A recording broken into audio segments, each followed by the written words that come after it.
గారు 15వ తారీఖు నాడు నాగ్పూర్ నుండి సికింద్రాబాద్కు వందే భారత్ రైలును ప్రారంభించడం జరుగుతోంది.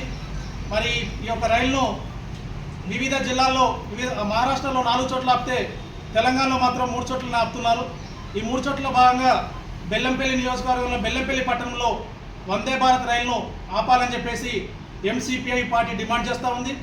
మరి ఇక్కడ ఉన్న ఎమ్మెల్యేలు 2 నియోజకవర్గాల ఎమ్మెల్యేలు గడ్డం వినోద్ వివేక్ గారు, గడ్డం వినోద్ వెంకటస్వామి గారు, అదేవిధంగా పెద్దపల్లి ఎంపీ పార్లమెంటు ఎంపీ గారు వంశీ గారు కూడా చొరవ తీసుకొని బెల్లంపల్లి నియోజకవర్గంలో బెల్లంపల్లి పట్టణంలో ఆగేటట్లు కృషి చేయాలని చెప్పేసి ఎంసీపీఐ పార్టీ డిమాండ్ చేస్తూ ఉంది.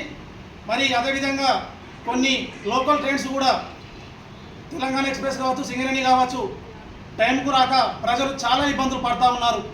అదేవిధంగా బోగీలు సరిపోక ప్రజలు కూడా నానా ఇబ్బందులు పడుతూ ఉన్నారు. కావున ఈ యొక్క రైలు బోగీలను కానీ ఈ యొక్క వందే భారత్ రైలును ఆగేటట్టు ఇక్కడ ఎమ్మెల్యేలు ఎంపీ గారు చొరవ తీసుకోవాలని చెప్పేసి ఎంసీపీఐ పార్టీగా మేము డిమాండ్ చేస్తూ ఉన్నాం.